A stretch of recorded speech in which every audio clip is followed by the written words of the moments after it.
የመጀመሪያው ተስፋ አልኢስራእ ወልሚዕራጅ የአላህ መልእክተኛ ከምድር ሁሉ ተፋቱ። ሰው የለም፣ ባልተቤታቸው የለች፣ አጎታቸው የለም፣ ምድር ጠባቸዋለች፣ በሰው ጥገኝነት ነው የገቡት። መካ አፍናቸዋለች፣ መናገር አይችሉም። አላህ ምን አደረገ? አንድ ቀን በካዕባ ዙሪያ ጠዋት ላይ ተቀምጠው ባለበት እንደለመደው አቡ ጀህል መጣ። እሺ ዛሬ ደግሞ ምን ሰማህ? ምን አየው ልትለን ነው አለው። የአላህ መልእክተኛ ልንገርህ፣ አዎ ዛሬማ በሌሊት ቡራቅ የሚባል መጓጓዣ መጥቶልኝ በቡራቅ ከኡሙ ሃኒ ቤት ተነስቼ በይተል መቅዲስ ደርሼ ከበይተል መቅዲስ ደግሞ 7 ሰማያት አቋርጬ አላህ ዘንድ ሰላት የሚባል ነገር ተቀብዬ መጥቼ ተመለስኩ አለ።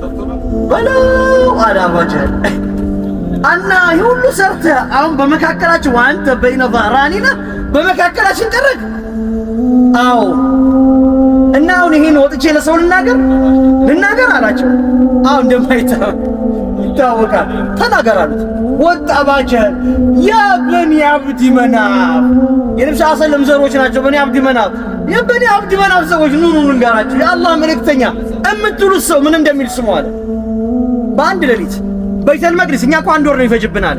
በይተል መቅዲስ ደርሼ ሰማይ ወጥቼ ተመልሼ እንደገና ተመልሻለሁ፣ ያው አጠገባችሁ ነኝ ይላል። ምን ትላላችሁ አላችሁ።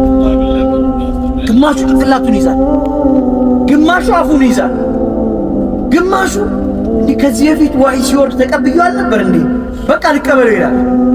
ግራ ተጋባ ህዝብ። አቡ ጀህል እነዚህ የሰበሰባቸው ሰዎች በጠቅላላ ሱፋዎች ናቸው፣ ምንም አይጠቅሙትም። ሲያይ አቡበክር የለም። ዋናው አቡበክር ነው መስማት ያለበት። ይሄን ቀጥታ ወደ አቡበክር ሄደ። አቡበክር አለ መርሐባ ጓደኛ ምን እንደሚል ሰምተሃል? ምን አለ? በአንድ ሌሊት ሄጄ በይተል መቅዲስ ደርሼ ከበይተል መቅዲስ ሰማይ ወጥቼ ተመልሼ መጥቼ በእናንተ መካከል ነኝ አለ። ካለ እውነቱን ነው አለ።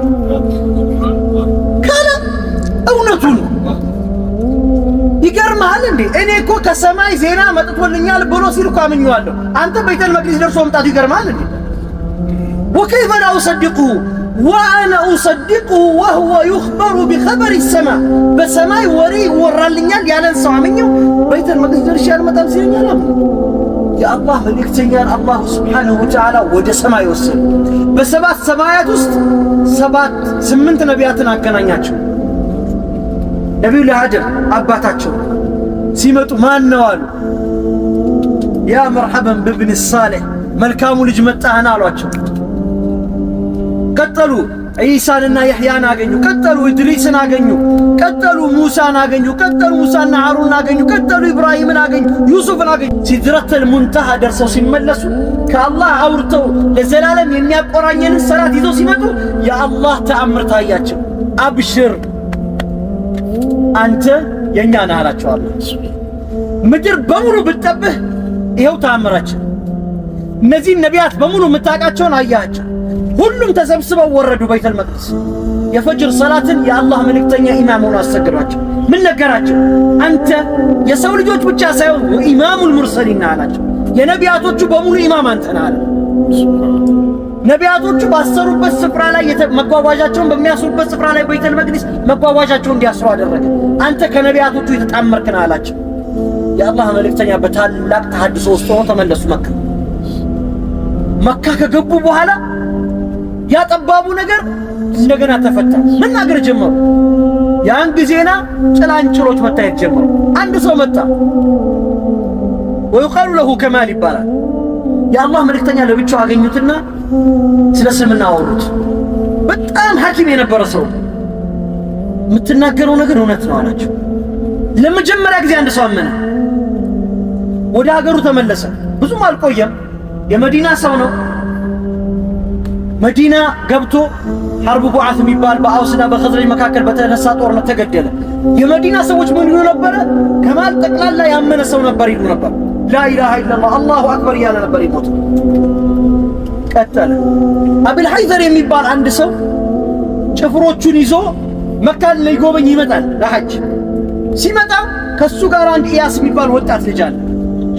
አቡል ሀይሰርና ሰዎቹን ሲያገኙ የአላህ መልእክተኛ እንደገና ሰው አገኘው ብለው ሄደው ሊያናግሩት ይሞክራሉ። ሲያናግሩት የአላህ መልእክተኛ አተኛ ስራ አለብን እባክህ ይህንን ወሬን ይዘህ ሂድ አላቸው።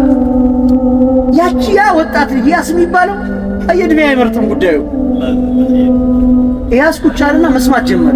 ምንድን ነው የምትለው አላቸው። እንደዚህ አቡል ሀይሰር አለ እኛ ከመጣንበት ጉዳይ ይበልጣል አለ። ይሄም የመዲና ሰው ነው። ዘርበል ከዚህ ብሎ ከፊት ለፊቱ አሸዋ አነሳና ፊቱ ላይ ደፋበት። ኢያስ ተመለሰ። ኢያስም እንደዛው ጥቂት ጊዜ ነው የቆየው፣ ሞተ። የመዲና ሰዎች በጠቅላላ ምን አሉ? ወካነ ኢያሱ ዩሃሊሉ ወዩከቢሩ ወዩሕሚዱላህ ዐዘ ወጀል፣ አላህን እያመሰገነ እያላቀ ላኢላሃ ኢለላህ እያለ ነበር የሞተዋል። ሁለተኛ ምሳሌ መዲና ለነብዩ ሰለላሁ ዐለይሂ ወሰለም ምን እንደሆነች ያሳየ ማለት ነው። ማረፊያ ልትሆን እንደምትችል አመላከተ። እዛ በዛውኑ ዓመት የሐጅ ስብሰባ ላይ የአላህ መልእክተኛ በኒ አሚር ከሚባሉ ሰዎች ጋር ይገናኛሉ። የበኒ አሚር ጎሳ በጣም ትልቅ ጎሳ ነው። በጣም በጦርነት የሚታወቅ በጡንቻው የታወቀ ትልቅ ጎሳ ነው። በኒ አሚርን አገኟቸው። በኒ አሚር ጋር ሲደርሱ እስልምና ነገሯቸው። የበኒ አሚር ሰዎች ምን አሉ? እሺ እምትለውን እናደርጋለን፣ በሱ እንስማማ።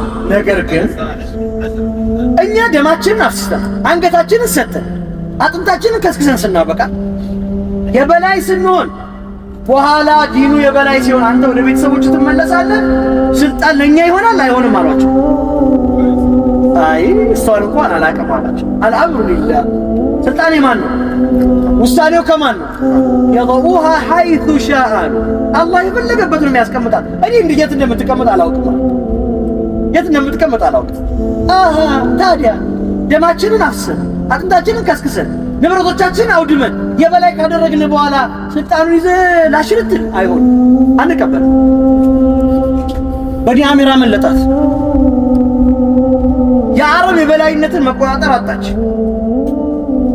የአላህ መልእክተኛ በዛውን ቀን 7 ሰዎች ያገኛሉ። በኒ አሚርን ባገኙበት እነዛን 7 ሰዎች የመዲና ሰዎች ናቸው።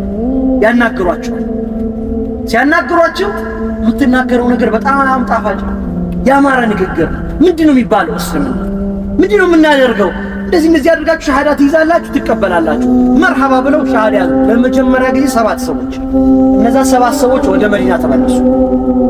መዲና ገብተው ያዩትን ወሬ ያገኙትን መልእክተኛና የተሸከመው መልእክት በሙሉ አወሩላቸው።